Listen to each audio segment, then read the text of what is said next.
மணப்பாற மாடு கட்டி மாயவரம் ஏறு பூட்டி மணப்பாற மாடு கட்டி மாயவரம் ஏறு பூட்டி வயக்காட்ட உழுது போடு சின்ன கண்ணு பசும் தழைய போட்டு பாடுபடு செல்ல கண்ணு ஆத்தூரு கிச்சடி சம்பா ஆத்தூரு கிச்சடி சம்பா பார்த்து வாங்கி வித விதைக்கு ஆத்தூரு கிச்சடி சம்பா பார்த்து வாங்கி வித விதைக்கு நாட்டை பறிச்சு நட்டு போடு சின்ன கண்ணு தண்ணிய ஏத்தம் புடிச்சு இறச்சி போடு செல்ல கண்ணு நாட்டை பறிச்சு நட்டு போடு சின்ன கண்ணு தண்ணிய ஏத்தம் புடிச்சு இறச்சி போடு செல்ல கண்ணு கருத நல்லா விளைய வச்சு மருத சில்லாட வச்சு கருத நல்லா விளைய வச்சு மருத சில்லாட வச்சு அறுத்து போடு களத்து மேட்டில சின்ன கண்ணு நல்லா அடிச்சு தூக்கி அளந்து போடு செல்ல கண்ணு பொதிய ஏற்றி வண்டியில பொள்ளாச்சி சந்தையிலே பொதிய ஏற்றி வண்டியில பொள்ளாச்சி சந்தையிலே விருதுநகர் வியாபாரிக்கு சின்ன கண்ணு. வேளாண் பெருமக்களுக்கு அன்பு வணக்கம். இன்றைய பொன்விளையும் பூமி நிகழ்ச்சியில் முதலில் வருவது வேளாண் செய்திகள், வேளாண் ஆலோசனை நேரம், வேளாண் சந்தை நிலவரம், வேளாண் வானிலை மற்றும் வேளாண் தொழில்நுட்பம். இன்றைய வேளாண் தொழில்நுட்ப பகுதியில் கடலூர் மாவட்டத்தில் மண் வளமும் மண் வகைகளும் குறித்து விவரிக்கின்றார் கடலூர் மாவட்ட செம்மண்டல வேளாண் இணை இயக்குனர் அலுவலக மாநில திட்டங்கள் வேளாண் துணை இயக்குனர் பி ஜெயக்குமார் அவர்கள். இனி தொடர்வது வேளாண் செய்திகள். வணக்கம். வேளாண் செய்திகள். முதலில் வருவது மாத்தி யோசிச்சேங்க. பரண்மேல் ஆடு வளர்ப்பு மூலம் பயனடைந்து வரும் திருவாரூர் மாவட்டம் கள்ளலக்கொள்ளை கிராமத்தைச் சேர்ந்த வேளாண்மையாளர் ஆர் நித்யானந்தன் அவர்கள் தரும் செய்தியின் இரண்டாம் பகுதி. வேளாண் ஆலோசனை நேரத்தில் தென்னையை சேதப்படுத்தும் கூன் வண்டுகள் மற்றும் காண்டாமிருக வண்டுகளை கட்டுப்படுத்தும் எளிய முறைகள் பற்றி நாமக்கல் வேளாண்மை அறிவியல் நிலைய பூச்சியியல் துறை உதவி பேராசிரியர் டாக்டர் சி சங்கர் அவர்கள் தரும் தகவல்கள். இன்றைய வேளாண் சந்தையில் வேளாண் ஒழுங்குமுறை விற்பனை கூடங்களில் வேளாண் விளைபொருட்களின் விலை நிலவரம். சேலம் மாவட்டம் அம்மாப்பேட்டை உழவர் சந்தையில் காய்கறிகளின் இன்றைய விலை நிலவரம். திருச்சி திருவரங்கம் மலர் சந்தையில் வணிக மலர்களின் இன்றைய விலை நிலவரம். வேளாண் வானிலையில் காவிரி டெல்டா மண்டல மாவட்டங்களுக்கான வானிலை அறிவிக்கை, உழவர் மற்றும் மீனவர்களுக்கான வானிலை முன்னறிவிப்பு. விரிவான செய்திகள். மாத்தி யோசிச்சேங்க. மிக குறைந்த செலவில் பசு, எருமை போன்ற கால்நடைகளை வளர்க்க முடியாத சூழலில் கூட ஆடுகளை வளர்க்கலாம். மேலும் இவற்றை மழை குறைவாக உள்ள வறண்ட நிலங்களில் கூட வளர்த்தல் எளிது. பரண்மேல் ஆடு வளர்ப்பு மேற்கொண்டு பயனடைந்து வரும் திருவாரூர் மாவட்டம் கள்ளலக்கொள்ளை கிராமத்தைச் சேர்ந்த வேளாண்மையாளர் ஆர் நித்யானந்தன் அவர்களை சந்தித்த போது தனது அனுபவங்களை பகிர்ந்து கொள்கிறார்.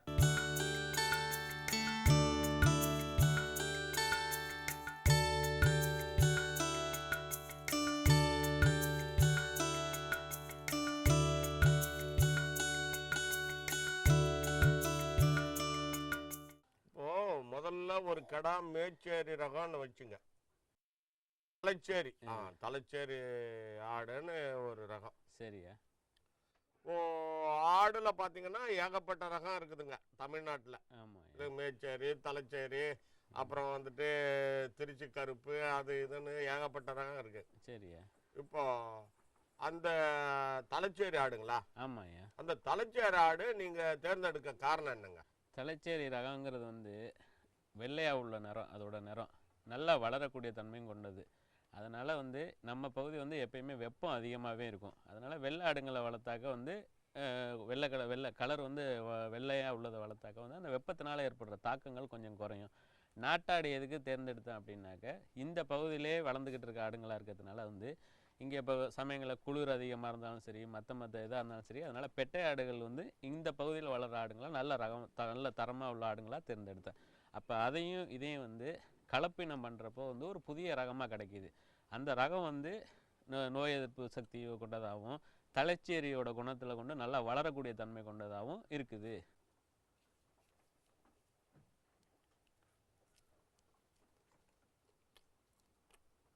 இப்போ தலைச்சேரி ஆடு சொன்னீங்க இல்லைங்களா? ஆமாய்யா. இந்த தலைச்சேரி ஆடு சாதாரணமாக வந்துட்டு இனவருத்தி பண்ணிச்சேன்னு வைங்க. சரி. அது நாட்டு ஆடு கூட சேர்த்து இனவருத்தி பண்ணுறீங்க. சரியா. எத்தனை குட்டிங்க ஐயணும்? இப்போ வந்து அது ஒரு ஆடு வந்து 2 குட்டி போடும், 3 குட்டியும் போடும், சமயங்களில் 1 குட்டியும் போடும். அப்போ வந்து ஆட்டோட இது எப்படின்னு கேட்டால் 2 வருடத்துக்கு 24 மாதத்தைக்கு 3 தடவை குட்டி போடும். 8 மாதம் அதோட வந்து குட்டி போடுற நிலைகள். அப்போ வந்து 2 வருடத்துக்காக தான் கணக்கு பண்ண முடியும். 2 வருடத்துக்குங்கிறப்ப ஒரு ஆடு வந்து சராசரியாக வந்து 5லேருந்து ஒரு 6 குட்டி வரையும் போடும். ஏன்னா சமயங்களில் ஒரு குட்டியும் போடுறதுக்கு வாய்ப்பு இருக்குது, 2 குட்டியும் போடுறதுக்கு. அப்போ வந்து எல்லாத்தையும் ஆடு மொத்தமாக கணக்கு பண்ணுறப்ப, ஏன்னா ஒரு ஆடு 3 குட்டியும் போடலாம், ஒரு ஆடு தொடர்ச்சியாக ஒரு குட்டி கூட போடலாம். அப்போ கணக்கு பண்ணுறப்போ ஒரு 6 குட்டி போடும் ஒரு ஆடு. இது வந்து ஒரு சராசரி கணக்கு. இது இப்போ நீங்க ஆடு வளர்க்கணும்னு முயற்சி பண்ணீங்க. சரி. ஒரு இளைஞராக இருந்து சுய தொழில் பண்ணி ஆடு வளர்க்கணும்னு முயற்சி பண்ணீங்க. சரி. இதுக்கான பயிற்சி எங்கேயாவது எடுத்துக்கிட்டீங்களா? பயிற்சிங்கிறத விட நான் வந்து அதான் ஆரம்பத்திலே சொன்னேன், சின்ன வயசுங்கள்லேருந்து கொஞ்சம் ஆடுங்கள்லாம் வளர்த்துக்கிறதுல ஒரு கொஞ்சம் ஆர்வம் இருந்துக்கிட்டே இருக்கும். அப்போ அதனால் கொஞ்சம் ஒரு ஆடு 2 ஆடு இந்த மாதிரி வளர்த்துக்கிட்டு இருந்தேன். அப்போ அதுலேருந்து சில அனுபவங்கள் கிடைக்கிறது, ஆடு இப்படி வளர்க்குறது. ஏன்னா நாட்டாடுங்களை பொறுத்தவரைக்கும் ரொம்ப பராமரிப்பு வேண்டியது கிடையாது. அப்போ வந்து அதுக்கு ஒரு தலை கட்டி விட்டாலே தின்னுடும், இல்லை ஒரு புல் அறுத்து கொண்டாந்து போட்டாலே தின்னுடும். ரொம்ப அதை சொகுசாக கவனிக்கணும்லாம் கிடையாது. கொஞ்சம் தண்ணி வச்சா அது பிடிச்ச தண்ணியை கூட குடிச்சிட்டு இருக்கும். அப்போ சாதாரணமாக வளர்த்துக்கிட்டு இருந்தேன். வந்து இது தொழில் ரீதியாக பண்ணணும் அப்படிங்கிறதுக்காக தான் நான் இந்த மாதிரி ஒரு அமைப்பில் அமைச்சிருக்கேன். நான் ஏற்கனவே எனக்கு ஆடு வளர்ப்பு வந்து வீட்டில் சாதாரணமாக வளர்த்துக்கிட்டு இருந்தது தான். இப்போ வந்து பண்ணையாக அதை உருவாக்கியிருக்கேன். இப்போ இந்த பரணை, சரி, இந்த மேலே இடம் பரணை, இந்த கீழே இதெல்லாம் சேர்ந்து எத்தனை அடி அகலங்க ஐயா? இது வந்து 60க்கு 20 அளவு. 60 அடி 60 அடி நீளம், 20 அடி அகலம். உங்களுக்கு தோராயமா மேல கீழே பரணை எல்லாம் சேர்த்துங்க. சரி. எவ்வளவு செலவாயிருக்குங்க? ஏறக்குறைய ஒரு 3 லட்சம் ரூபாய் செலவாயிருக்கு அதுக்கு. பரணை கட்டுறதுக்கு மட்டும். பறன்னு கீழே தரைத்தளம் வந்து எப்படி போட்டிருக்குன்னு கேட்டால் சிமெண்டில் அமைச்சிருக்கேன். ஏன் சிமெண்டில் அமைச்சிருக்குன்னு கேட்டால் மண்ணோட அமைக்கிறப்ப வந்து மண்ணோட சில சமயம் கலக்கிறதுக்கு வாய்ப்பு இருக்குது. அதோட யூரின் மற்ற இதெல்லாம் சிமெண்டாக போட்டிருக்கிறதுனால அந்த புழுக்கை, அந்த மூத்திரம், ஆட்டோட அந்த மூத்திரம் எல்லாமே 2 கலந்து ஒரு சிறந்த உரமாக மாறிடுது. வேறு எதுவுமே அதில் கலக்கிறதுக்கு வாய்ப்பு இல்லை. இப்போ முழுமையாக அதை வந்து உரமாகவே பயன்படுத்திக்கலாம். ஏன்னா அது தானாகவே மடிச்சிடுது.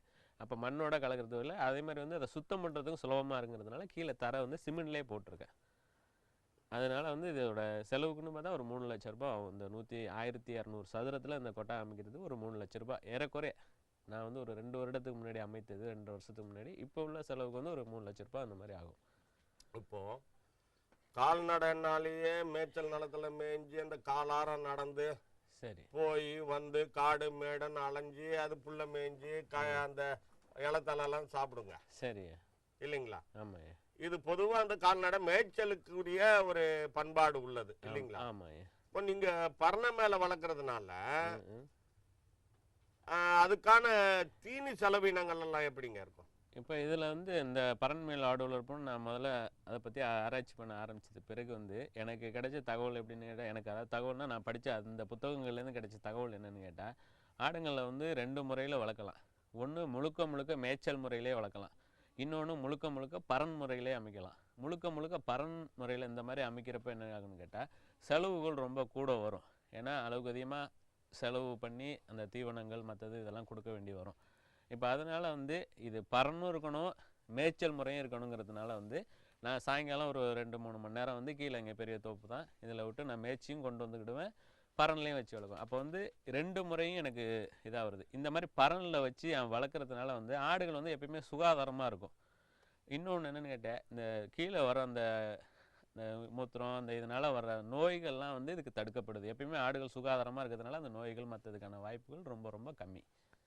இப்போ அந்த ஆடுங்களை நீங்க பரணை மேல வச்சு வளர்க்கறதுனால சரி சுகாதார முறையில வளர்ப்பீங்கன்னு வச்சுக்கிட்டாலும் கூட சரி அதுக்கு பிறவிலே சில அந்த குடற்புழு நீக்கம், விட்டமின் மாத்திரைகள், நோய் தடுப்புகள் இந்த முறையெல்லாம் நீங்களே பண்ணுவீங்களா, மருத்துவரை கொண்டு கால்நடை மருத்துவரை கொண்டு பண்ணுவீங்களாங்க? கால்நடை பராமரிப்பு ரேட்டு தான் செய்வேன். அதுன்னு முத்துப்பேட்டை வெட்டினரி டாக்டர்கிட்ட கூட கேட்டோம்னாக்க அவங்க என்னென்ன மெடிசன் கொடுக்கலாம், எந்தெந்த காலகட்டத்தில் என்னென்ன மாதிரி நோய்கள் வரும், அதுக்கு எப்போ தடுப்பு மருந்து போடணும், இதெல்லாமே அவங்க தகவல் கொடுத்துருவாங்க எங்களுக்கு. ஏன்னா இங்கே எல்லாருமே நாங்கள் 2 பண்ணை இங்கே வச்சுருக்கிறதுனால வந்து எங்களுக்கு தகவல் கொடுத்துருவாங்க. அதே மாதிரி வந்து அவங்க என்ன குடற்புழுனுக்கு மருந்து கொடுக்கணும் அப்படின்னு சொல்கிறாங்களோ, அது எந்த கால இடைவெளியில் கொடுக்கணும்னு சொல்கிறாங்களோ அதை நாங்கள் வந்து அவரோட ஆலோசனையின் பேரில் தான் இங்கே கொடுத்துக்கிட்டு இருக்கோம். அதே மாதிரி எதிர்பாராமல் ஏதோ ஒரு நோய்கள் வந்தாலோ மற்ற நிலைகள் ஏற்பட்டாலோ வந்து அவங்கள தொடர்பு கொண்டு கேட்டோம்னாக்கா அவங்க வந்து அதை செஞ்சு கொடுக்குறாங்க. இலவசமாக பண்ணிடுறாங்க. அதில் அவங்க வந்து இங்கேருந்து வர்றதுக்கான தொகையை மட்டும் பெற்றுக்கிட்டு இலவசமாக செஞ்சு தர்றாங்க. மருந்து மாத்திரை எல்லாமே இலவசமாக கொடுக்குறாங்க. இப்போ உங்ககிட்ட எத்தனை ஆடுகள் இருக்குதுங்க? இப்போதைக்கு நான் ஒரு 90 ஆடுகிட்ட வச்சுருக்கேன். என்ன ரகங்க அது? இப்போ இது எல்லாமே நாட்டாடு தலைச்சேரி கலந்த ரகமாக தான் வச்சுருக்கேன். இப்போ ஏன்னா தாய் ஆடுங்களிலிருந்து உற்பத்தி பண்ண நாட்டாடு தலைச்சேரி ரகம் தான் வச்சுருக்கேன். இப்போ இந்த ஆடு வளர்க்குறதுல நீங்கள் ஏன் செம்மறி ஆடை தேர்ந்தெடுக்கல? செம்மறி ஆடு வந்து எப்பயுமே மேய்ச்சலை விரும்புகிறது. இப்போ வந்து இந்த மாதிரி வந்து அடைச்சி வச்சு இது மாதிரி வளர்த்தோம்னாக்க அது ஒரு ஆர்வம் காட்டாது. அதுக்கு எப்பயுமே தரையில் குமிஞ்சு அதிகமாக மேயணும்னு விரும்பும் அது. அப்போ அது மேய்ச்சல் முறையில் வளர்க்குறதுக்கும் அது எப்பயும் ரொம்ப அதிக தூரம் நடக்கணும்னு விரும்பக்கூடியது. அது இயற்கையோட தன்மை. இந்த ஆடுங்களுங்கிறது நம்ம வீடுங்களிலே எப்பயுமே கட்டி வச்சு வளர்த்தது. அப்புறம் வந்து எங்கேயாவது கொண்டு மேய வச்சு கயிறு போட்டு கட்டினா கட்டலாம், இல்லை எதுவும் இது விட்டு மேய்க்கலாம். எல்லா வகைகளுக்குமே இது தகுதியான ஆடாக இருக்கும் இந்த பரண்மேல் ஆடு வளர்க்குறது. செம்மறி ஆடுங்கிறது வந்து எப்பயுமே அதிகபட்ச மேய்ச்சலை விரும்பும். அதே மாதிரி வந்து அதை கட்டி போட்டோ இது மாதிரிலாம் அதை வளர்த்தது கிடையாது. அது எப்பயுமே வந்து ஒரு பட்டி மாதிரி அடைச்சிட்டு அதில் தான் வளர்த்துருக்காங்க. அதனால தான் இந்த நாட்டாடு ரகம், இந்த ஆடு வெள்ளாடுகள் ரகத்தை நான் தேர்ந்தெடுத்தது காரணம். 2 வருடமாக பண்ணுறீங்க. ஆமாம். இதில் இந்த ஆர்வத்தில் இந்த முயற்சியில் நீங்கள் ஈடுபட்டு என்னைக்காவது உங்களுக்கு மனசோர்வு பாதிப்பு ஏற்படுத்தினதுண்டுங்களா?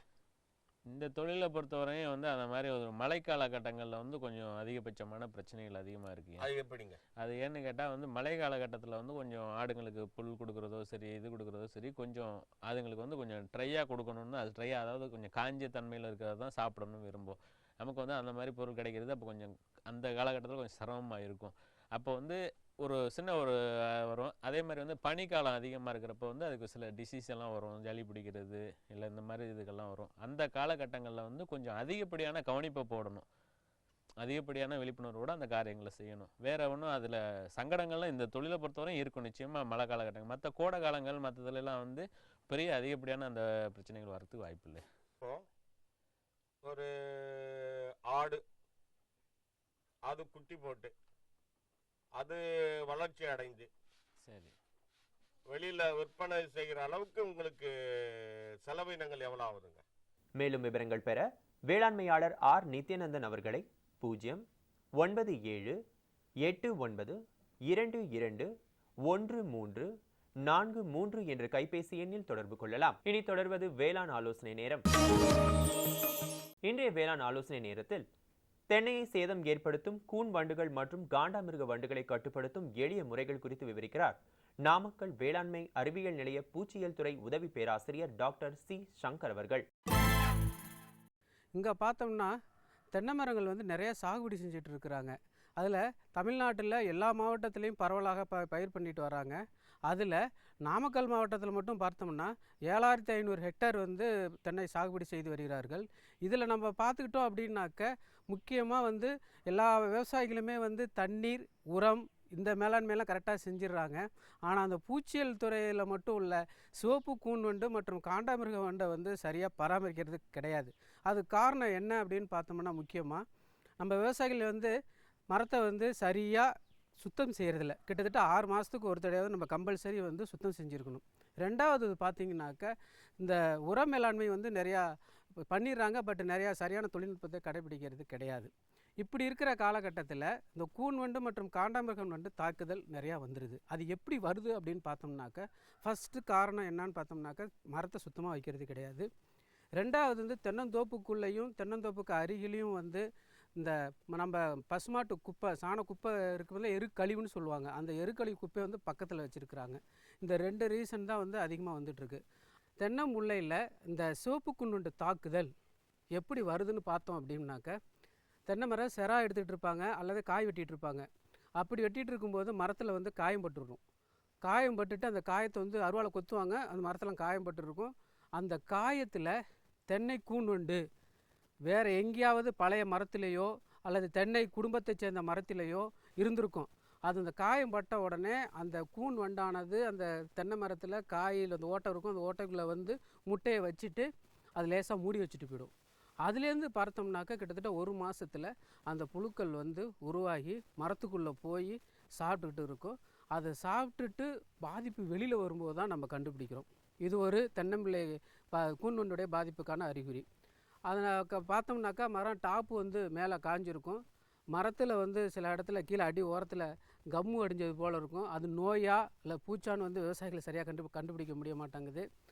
இதை வந்து விவசாயிகள் கடைசியில் வந்ததுக்கு அப்புறம் சார் அது நோயா பூச்சான்னு நம்மள்கிட்ட கேட்க வராங்க. ரெண்டாவது பார்த்தீங்கன்னாக்கா காண்டாமிருக வண்டு. அந்த தென்னை காண்டாமிருக வண்டு முட்டையை போடும். அங்கே நல்லா சாணத்தை மக்குன குப்பைகளை சாப்பிட்டுட்டு புழுக்கள் இருக்கும். நல்லா நிறைய பேர் அந்த எருக்கள் அள்ளும்போது கூட பார்க்கலாம், நல்லா சிகப்பாக இது அதாவது என்ன சொல்லுவோம்னா வெண்புழுன்னு சொல்லுவோம். சி வடிவ ஷேப்பில் இருக்கும், நல்லா பெருசாகவே இருக்கும். அந்த புழு வந்து பார்த்தோம்னாக்கா வெள்ளை கலரில், கீழே அப்டாமின் வந்து காப்பி கலர் ப்ரௌன் கலர்லாம் இருக்கும். அதான் வந்து காண்டாமிருகனுடைய புழு. அந்த புழுவிலேருந்து காண்டாமிருக வண்டு உருவாகி அந்த வண்டானது தென்னை மரத்தில் மேலே குருத்தில் வந்து உட்காந்து குருத்தை சாப்பிட்டுட்டு இருக்கும். இது எப்போன்னா நட்ட உடனே வந்துடும். அது வந்து பக்கத்துலேயே காண்டாமிருக வண்டு நிறைய இருந்ததுன்னா உடனே வந்துடும். ஆனால் விவசாயிகள் எப்போ கவனிப்பாங்க அப்படின்னு பார்த்தோம்னா, தென்னை மரம் நல்ல மட்டைகள் விரிந்து அதில் நுனி குருத்தில் கோது தள்ளி இருக்கும் ஒன்று. ரெண்டாவது பார்த்தோம்னா தென்னை மட்டமானது வி ஷேப்பில் வெட்டி அங்கேருந்து அறிகுறி நிறைய தென்படும். இந்த 2 அறிகுறி வந்ததுக்கு அப்புறம் தான் விவசாயிகள் வந்து சார் இது போல் காண்டாமிருக வண்டு போல் இருக்குது, அதை எப்படி கட்டுப்படுத்த முடியும் அப்படின்னு சொல்லிட்டு இருக்காங்க. இதுக்கு ஏகப்பட்ட தொழில்நுட்பங்கள் நிறையா வந்து பல்கலைக்கழகங்கள் கண்டுபிடிச்சிருக்கு. அதை வந்து வேளாண்மை துறையும் சரி, வேளாண் அறிவியல் மையமும் சரி, நிறையா அந்த தொழில்நுட்பத்தை வந்து விவசாயிகளுக்கு சொல்லிகிட்டு இருக்கோம். ஏற்கனவே வந்து இந்த 2 வண்டுகளையும் பிடிக்கிறதுக்கு வந்து வாலி பொறின்னு ஒன்று சொல்லி நம்ம தமிழ்நாடு வேளாண்மை பல்கலைக்கழகம் வந்து கண்டுபிடிச்சி வெளியிட்டுருக்குறாங்க. அந்த வாலி பொறியை வந்து என்ன செய்கிறாங்க அப்படின்னு பார்த்தோம்னாக்க, அதில் கொஞ்சோண்டு வந்து இப்போ தென்னை மட்டையை நறுக்கி அது கொஞ்சோண்டு வெள்ளம் இந்த இதெல்லாம் போட்டுவிட்டு, அப்படி இல்லைனாக்கா கல் கொஞ்சோண்டு அதில் போட்டுவிட்டு மரத்தில் அங்கங்கே மரத்து ஓரத்தில் கட்டி வாலி பொறியை தொங்க விட்ருவாங்க. அந்த வாலி பொறியில் என்ன செய்யும்னு அப்படின்னு பார்த்தோம்னாக்க, பாதிக்கப்பட்ட மரத்திலேருந்து தென்னை காண்டாமிருக வண்டாக இருந்தாலும் சரி, தென்னை கூன் வண்டாக இருந்தாலும் சரி, அந்த வாலியை வந்து தென்னை மரத்து ஓரத்தில் கட்டி விட்டு அதில் வந்து அந்த இன கவர்ச்சி அந்த லூர்ஸுங்கிறத வந்து கட்டி தொங்க விடுவாங்க. பாதிக்கப்பட்ட மரத்துலேருந்து கூன் வண்டானது வரும். வந்த உடனே அந்த வாலி மேலே படும். மேலே பட்ட உடனே சடக்குன்னு உள்ளுக்கு போய் உழவ முடியாது ஒன்று. ரெண்டாவது வந்து பார்த்தோம்னாக்க, மரத்துலேருந்து நல்லா பாதிக்கப்பட்ட மரத்துலேருந்து வண்டி வெளியே வரும்போது அந்த வாலிக்குள்ளே உழுவாமல் இடையில எங்கேயாவது மட்டைகளில் பட்டுச்சுன்னா திருப்பி அந்த தென்னை மரத்து மட்டுக்குள்ளே விழுவும். இதனால் என்னாகும், பாதிப்பு அதிகமாக வந்துட்டு இருந்துச்சு. இதுவே வந்து வாலி பொறி வந்து ஒரு காலத்தில் வந்து கோகனட்டு போர்டு மற்ற பல்கலைலாம் வந்து கேரளாவெல்லாம் பார்த்திங்கனாக்கா வாலி பொறி தென்னைக்கு கூன் வண்டுக்கு வந்து அது ஒரு வைக்கக்கூடாது, தென்னை வண்டுகள் பாதிப்பு நிறையா வருதுன்னு சொன்னாங்க. அது உண்மை.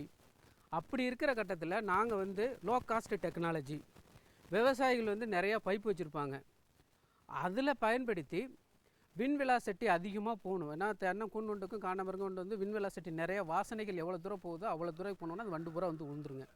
அப்படி இருக்கிறப்ப விவசாயிட்ட கிடைக்கக்கூடிய பொருளையே பயன்படுத்தி ஒரு ட்ராப் வந்து நாங்கள் டிவைஸ் வந்து கண்டுபிடிச்சிருக்கோம் காசர்கோடோட சேர்ந்து. அப்படி கண்டுபிடிச்சி அது விவசாய மத்தியில் இப்போ நிறையா பரப்பிகிட்ருக்கோம்.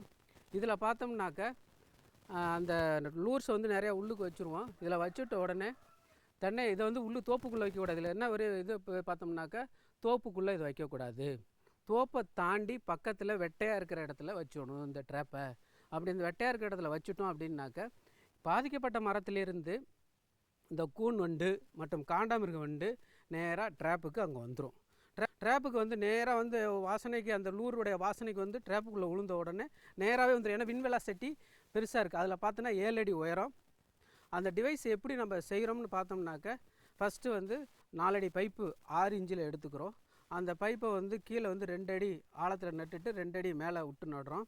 அதுக்கு இடையில 3 இன்ச்சு பைப், நம்ம வேஸ்ட்டான பைப்பை தான் எடுத்துக்கிறோம். அந்த வேஸ்ட்டான அந்த பிவிசி பைப்பை எடுத்துக்கிட்டு அது 7 அடி இருக்கணும். அது மேலே ஒரு 2 கப்பு கீழே ஒரு 2 கப்பு போட்டுடுறோம். 2 கப்பை விட்டுட்டு மேலே டாப்பிலேருந்து ஒரு அரை அடி விட்டுட்டு 15 சென்டிமீட்டருக்கு ஒரு நல்ல பானை வடிவத்தில் ஒரு துளை போட்டு விட்டுறோம். அதே போல் அதுக்கு கீழே 6 சென்டிமீட்டர் விட்டு திருப்பி ஒரு 15 சென்டிமீட்டருக்கு வந்து ஒரு துளை போட்டு விட்டுறோம். இந்த டாப்பு துளையில் வந்து நம்ம லூர்ஸ் வந்து தொங்க விட்டுறோம். அப்படி தொங்க விட்டுட்டு இருக்கும்போது இந்த விண்வெலாசிட்டி நல்லா இந்த காற்று உள்ளுக்கு போயிட்டு வெளியில் வரும், இன்ஃப்ளோ அவுட்ஃப்ளோ. இந்த டெக்னாலஜி பார்த்திங்கன்னா வாலி பொறியில் சின்னதாக தான் இருக்கும், அவ்வளோ தான் எஃபெக்டிவாக இல்லை. பட் இதில் வந்து எஃபெக்டிவாக இருக்கும். அந்த இன்ஃப்ளோ அவுட்ஃப்ளோவில் காற்று போயிட்டு வெளியில் வரதில் இந்த இது வந்து பார்த்தோம்னாக்கா கிட்டத்தட்ட இந்த வாசனை வந்து 2 கிலோமீட்டர் வரலையும் போகுதுங்க. அதனால் 2 கிலோமீட்டருக்குள்ளே எந்த தென்னந்தோப்புலையாக இருந்தாலும் பாதிப்பு இருந்துச்சு அப்படின்னா, அதாவது தென்னை கூன் வண்டு மற்றும் காண்டாமிருக வண்டு பாதிப்பு இருந்துச்சு அப்படின்னா இந்த பொறிக்குள்ளே வந்து உளுந்துரும். மேலும் விவரங்கள் பெற உதவி பேராசிரியர் டாக்டர் சி சங்கர் அவர்களை 09943008802 என்ற கைபேசி எண்ணில் தொடர்பு கொள்ளவும். விளம்பர இடைவேளைக்கு பிறகு வேளாண் செய்திகள் தொடரும். சரிங்க சரிங்க. இவ்ளோ நேரம் சிரிச்சு சிரிச்சு யார்கிட்ட பேசிட்டு இருந்தீங்க? விவசாயிகள் கால் சென்டர் நிபுணர்கிட்ட பயிர்கள் பத்தின யோசனை கேட்டுட்டு இருந்தேன். காலையில சரி, மதியானம் கூடவா? விவசாயிகள் கால் சென்டர் காலையில 6 மணில இருந்து ராத்திரி 10 மணி வரை திறந்திருக்கும். ஞாயிற்றுக்கிழமை கூடவா? ஆமா, வருஷத்துல 365 நாளும் திறந்திருக்கும். விவசாயம் சம்பந்தப்பட்ட பிரச்சனைகளுக்கு தங்கள் மொழியில் உடனே தீர்வு பெற இந்தியாவில் எங்கிருந்தும் எந்த போன் மூலமும் தேசிய ஹெல்ப்லைன் நம்பர் 1800 தொடர்பு கொள்ளவும். இனி வருவது வேளாண் சந்தை. வேளாண் சந்தையில் சேலம் மாவட்டம் அம்மாப்பேட்டை உழவர் சந்தையில் காய்கறிகளின் இன்றைய விலை நிலவரம். கத்திரிக்காய் 1 கிலோ 28 ரூபாய்க்கும், வெண்டைக்காய் 1 கிலோ 24 ரூபாய்க்கும், அவரைக்காய் 1 கிலோ 26 ரூபாய்க்கும், புடலங்காய் 1 கிலோ 14 ரூபாய்க்கும், சொரக்காய் 1 கிலோ 8 ரூபாய்க்கும், பாகற்காய் 1 கிலோ 24 ரூபாய்க்கும், பீர்க்கங்காய் 1 கிலோ 15 ரூபாய்க்கும், மாங்காய் 1 கிலோ 40 ரூபாய்க்கும், சின்ன வெங்காயம் 1 கிலோ 24 ரூபாய்க்கும், பெரிய வெங்காயம் 1 கிலோ 25 ரூபாய்க்கும், பச்சை மிளகாய் 1 கிலோ 20 ரூபாய்க்கும், தக்காளி 1 கிலோ 12 ரூபாய்க்கும், இஞ்சி 1 கிலோ 42 ரூபாய்க்கும், கீரைகள் 1 கிலோ 38 ரூபாய்க்கும், கருவேப்பிள்ளை 1 கிலோ 44 ரூபாய்க்கும், கொத்தமல்லி 1 கிலோ 60 ரூபாய்க்கும், புதினா 1 கிலோ 25 ரூபாய்க்கும் விற்பனை செய்யப்பட்டது. திருச்சி திருவரங்கம் மலர் சந்தையில் வணிக மலர்களின் இன்றைய விலை நிலவரம். கத்தரி ரோஸ் 20 பூக்கள் கொண்ட பாக்கெட்டின் விலை 80 ரூபாய்க்கும், மல்லிகை 1 கிலோ 250 ரூபாய்க்கும், முல்லை 1 கிலோ 300 ரூபாய்க்கும், கனகாம்பரம் 1 கிலோ 400 ரூபாய்க்கும், செண்டுமல்லி 1 கிலோ 20 ரூபாய்க்கும், சாமந்தி 1 கிலோ 30 ரூபாய்க்கும், காக்கடா 1 கிலோ 140 ரூபாய்க்கும், கோழிக்கொண்டை 1 கிலோ 20 ரூபாய்க்கும், விரிச்சிப்பூ 1 கிலோ 120 ரூபாய்க்கும் விற்பனை செய்யப்பட்டது. இனி வருவது வேளாண் வானிலை. காற்றின் வெப்பநிலை அதிகபட்சமாக 31.0 டிகிரி செல்சியஸ் ஆகவும், குறைந்தபட்சமாக 20.0 டிகிரி செல்சியஸ் ஆகவும், காற்றின் ஒப்பு ஈரப்பதம் 54.7%ஆகவும், காற்றின் வேகம் மணிக்கு 4.2 கிலோமீட்டராகவும், மண்ணின் ஈரப்பதம் 15 சென்டிமீட்டர் ஆழத்தில் 23.3%ஆகவும், மண்ணின் வெப்பநிலை 15 சென்டிமீட்டர் ஆழத்தில் 24.2 டிகிரி செல்சியஸ் ஆகவும், மழை அளவு 0 மில்லிமீட்டராகவும், சூரிய கதிர்வீச்சு 462.3 கேலரி பெர் சென்டிமீட்டர் ஸ்கொயர் ஆகவும், வளிமண்டல அழுத்தம் 945.1 ஹெக்டா பாஸ்கல் அளவாகவும், இலையின் ஈரப்பதம் மணிக்கு 0 இருந்தது. வானிலை முன்னறிவிப்பு. உழவர்களுக்கான வானிலை முன்னறிவிப்பு. தமிழகம் மற்றும் புதுச்சேரியில் ஒரு சில இடங்களில் மழையோ அல்லது இடியுடன் கூடிய மழையோ பெய்யக்கூடும். மீனவர்களுக்கான வானிலை முன்னறிவிப்பு. தமிழகம் மற்றும் புதுச்சேரி கடலோர பகுதிகளில் எச்சரிக்கை ஏதுமில்லை. இத்துடன் இன்றைய வேளாண் செய்திகள் நிறைவடைந்தது. வணக்கம். குழம்புல மசாலா அதிகமா இருக்கு. எத்தனை முறை சொல்லியிருக்கேன், எவ்வளவு தேவையோ அதை மட்டும் போடுன்னு. அட, நான் எப்பவோ ஒரு முறை இப்படி பண்றேன். ஆனா நீங்க வயல்ல எப்பவுமே கண்ட கிருமி நாசினியே போடுறீங்க. அப்ப அது மருமக சொல்றது சரிதான். பாரு, வயல்ல எத்தனை தேவையோ அத்தனை மருந்து தான் போடணும். நினைவுல வையுங்க, கிருமி நாசினி விஷத்தன்மை கொண்டது. டப்பாவுல எழுதப்பட்டிருக்கும் அளவுல தான் மருந்த போடணும். முதலில் பேரோமோன் ட்ராப், லைட் ட்ராப், உதவும் கிருமிகள், உயிரி கிருமி நாசினி ஆகியவற்றை பயன்படுத்த வேண்டும். அவசியம் ஏற்பட்டால் மட்டுமே ரசாயன கிருமி நாசினியை பயன்படுத்த வேண்டும். தெளிப்பை காலை மாலை கையுறை, மாஸ்க் மற்றும் உடலை முழுவதும் மூடும் உடை அணிந்து செய்யுங்கள். காற்றின் திசையில் தெளிக்கும் போது பின்னால் செல்லவும். மருந்தின் டப்பா தெளிக்கும் கருவியை பாதுகாப்பான இடத்தில் வையுங்கள். இப்ப கொஞ்சம் புரிஞ்சுதா? புரிஞ்சுக்கிட்டேன் ராணி, இனிமே தப்பு பண்ண மாட்டேன். மருமக உனக்கு தண்ணி காட்டிட்டா இல்ல.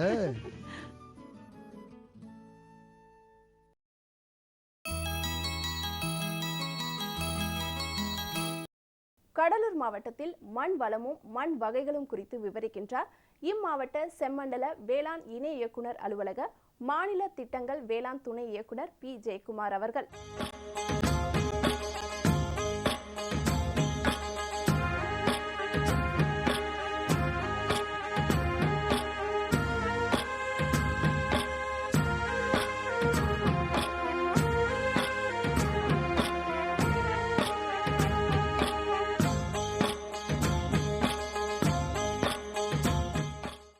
வளமான மண்ணும் தரமான பாசன நீரும் நாம் நினைத்தபடி இருந்தால் நாம் நினைத்தபடி மகசூலை எடுக்கலாம் என்பதில் ஐயமில்லை. கடலூர் மாவட்டத்தின் மொத்த பரப்பளவு 3,67,781 ஹெக்டேர். இதில் சாகுபடி பரப்பு 2,37,072 ஹெக்டேர். இதில் சிறு குறு விவசாயிகள் பார்க்கும்போது லெஸ் தென் 1 ஹெக்டேர் இருக்கக்கூடிய விவசாயி 2,47,545 ஹெக்டர். ஆனால் இந்த வளமான மண்ணும் தரமான பாசன நீரும் ஒருங்கே இருக்குது என்றால் அந்தந்த கிராமத்திலும் ஏதாவது பிரச்சனைகள் இருந்து கொண்டு தான் இருக்கிறது. நுண்ணூட்ட சத்தினுடைய அளவு வந்து குறைந்து போய்விடும். நுண்ணுயிர்கள் ஒரு கிராமில் 10 லட்சம் பாக்டீரியா இருக்கிறது இல்லாமல் போய்விடும். கடைசியில் பார்த்தீங்கன்னா பயிர் வளர்ச்சி குன்றி மகசூல் குறைந்துவிடும். இதுதான் அதனுடைய சிம்டம், இதுதான் அதனுடைய அறிகுறி. இதனால் அந்த மண்ணை இந்த நிலத்தை பார்த்தவனாவோ பயிரை பார்த்தவனாவோ இதை வந்து இவ்வளோ குறைபாடு இருக்குது என்பதை ஓரளவு அறிய முடியும். இந்த குறைபாடுகள் தெரிந்த பிறகு அது எவ்வாறு நிவர்த்தி செய்ய வேண்டும் என்பதை நாம் பார்க்க வேண்டும். முதலாவதாக இதில் 5 வகையான வேதியியல் குறைபாடுகள் உள்ளன.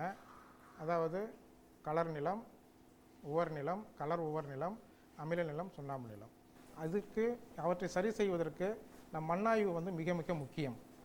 அதிக மகசூல் இருக்க வேண்டும் என்றால் மண் வளம் நல்லதாக இருக்க வேண்டும், வளமான மண்ணதாக இருக்க வேண்டும். அப்படி என்றால் வளமான மண் என்றால் என்ன? வளமான மண் என்பது தாவரங்களுக்கு தேவையான ஊட்டச்சத்துக்கள் 16 வகையான ஊட்டச்சத்துக்கள் போதுமான அளவும் சரியான விகிதத்திலும் இருக்க வேண்டும். ஊட்டச்சத்துக்கள் இருக்கணும் அப்படின்னு குறைவில்லை, போதுமான அளவு சரியான விகிதத்தில் அந்த ஊட்டச்சத்துக்கள் இருக்க வேண்டும். அடுத்ததாக அந்நிலத்தில் எந்த ஒரு பிரச்சனையும், அதாவது கலர் பிரச்சனை, உவர் பிரச்சனை, கலர் உவர் பிரச்சனை, சுண்ணாம்பு பிரச்சனை, அமில பிரச்சனை, இது எந்த ஒரு பிரச்சனையும் இல்லாமல் இருந்தால் நிலத்தை வந்து வளமான மண் என்று கூறுகிறோம். அது மட்டும் இல்லாமல் அந்த மண்ணில் 1 கிராம் மண்ணில் 10 லட்சம் நன்மை செய்யக்கூடிய பாக்டீரியாக்கள் இருக்க வேண்டும். அவ்வாறு இருந்தால் அதை வந்து நம்ம வளமான மண் என்று கூறுகிறோம். அடுத்ததாக அங்கக சத்து 1% மேல் மண்ணில் இருக்குமானால் அதை வளமான மண் என்று கூறுகிறோம். மண்ணாய்வு செய்வதனால் அதனுடைய பயன்கள் அப்படின்னு பார்க்கும்போது மண்ணில் உள்ள சத்துக்களை அறிந்து கொள்ளலாம், மண்ணின் வளத்தை அறிந்து கொள்ளலாம், மண்ணினுடைய தன்மையை தெரிந்து கொள்ளலாம், அதில் பேரூட்டச்சத்துக்களையும் நுண்ணூட்டச்சத்துக்களின் அளவையும் தெரிந்து கொள்ளலாம். அடுத்ததாக மண்ணில் உள்ள பிரச்சனைகளை தெரிந்து அவற்றை எவ்முறையில் களைய வேண்டும் என்பதையும் நாம் அதில் தெரிந்து கொள்ளலாம். மண் வளத்தை பாதுகாத்து அதிக மகசூலை பெற வேண்டும் என்றால் ஒவ்வொரு விவசாயியும் நம் மண்ணாய்வு செய்து அதனுடைய பரிந்துரைப்படியை பின்பற்றினால் அதிக மகசூலை எடுக்கலாம். ஒவ்வொரு முறையும் நம்ம வந்து பயிர் சாகுபடி செய்கிறதுக்கு முன்பாக ஒரு மண் மாதிரி எடுத்து அதை ஆய்வு செய்து அதனுடைய முடிவுப்படி தான் நம்ம பயன்படுத்தினா இந்த கலர்த்தன்மையை படிப்படியாக குறைச்சிடலாம் சார். மேலும் விவரங்கள் பெற மாநில திட்டங்கள் வேளாண் துணை இயக்குனர் பி ஜெயக்குமார் அவர்களை 09486420540 என்ற கைபேசி எண்ணில் தொடர்பு கொள்ளலாம்.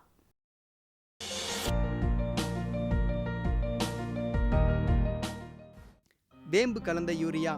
சிறந்த உற்பத்திக்காக வேம்பு கலந்த யூரியா நம் நாட்டிலேயே 70 லட்சம் டன்னாக அதிகரிக்க 6 ஆலைகள் சீரமைக்கப்படுகின்றன. FCIL-இன் கோரக்பூர், சித்ரி, தல்ச்சர் மற்றும் ராமகுண்டம் ஆலைகள், HFCL-இன் பரௌனி மற்றும் BVFCL-இன் நாமருல் போர்ட் ஆகியன. பழம் நழுவி பாலில் விழுந்தது போல இப்பொழுது நம் நாட்டிலேயே வேம்பு கலந்த யூரியா உற்பத்தி செய்யப்படும். இதனால் விவசாயிகளுக்கு நன்மையே விளையும். 10% வரை தானிய உற்பத்தி அதிகரிக்கும். மண்ணில் 10-15% நைட்ரஜன் திறன் அதிகரிக்கும். சிறந்த உற்பத்திக்கு வேம்பு கலந்த யூரியா.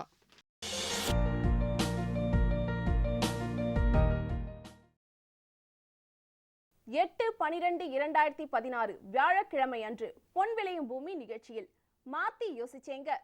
பரன்மேல் ஆடு வளர்ப்பு மேற்கொண்டு பயனடைந்து வரும் திருவாரூர் மாவட்டம் கல்லடி கொல்லை கிராமத்தை சேர்ந்த வேளாண்மையாளர் ஆர் நித்யநந்தன் அவர்கள் தரும் தகவல்கள். வேளாண் ஆலோசனை நேரம். கோயம்புத்தூர் தமிழ்நாடு வேளாண்மை பல்கலைக்கழகம் வழங்கும் வேளாண் மண்டலங்களுக்கான வேளாண் அறிவுரை. நாமக்கல் வேளாண்மை அறிவியல் நிலைய உதவி பேராசிரியர் டாக்டர் எம் ஜோதிலட்சுமி அவர்கள். வேளாண் தொழில்நுட்ப பகுதியில் இறந்த விலங்குகள் மற்றும் பறவைகளை பரிசோதனை செய்வதன் அவசியம். தஞ்சாவூர் மாவட்டம் ஒரத்தநாடு கால்நடை மருத்துவக் கல்லூரி மற்றும் ஆராய்ச்சி நிலைய பேராசிரியர் மற்றும் தலைவர் டாக்டர் ஜே செல்வராஜ் அவர்கள் தரும் விளக்கம் ஆகியன இடம்பெறும்.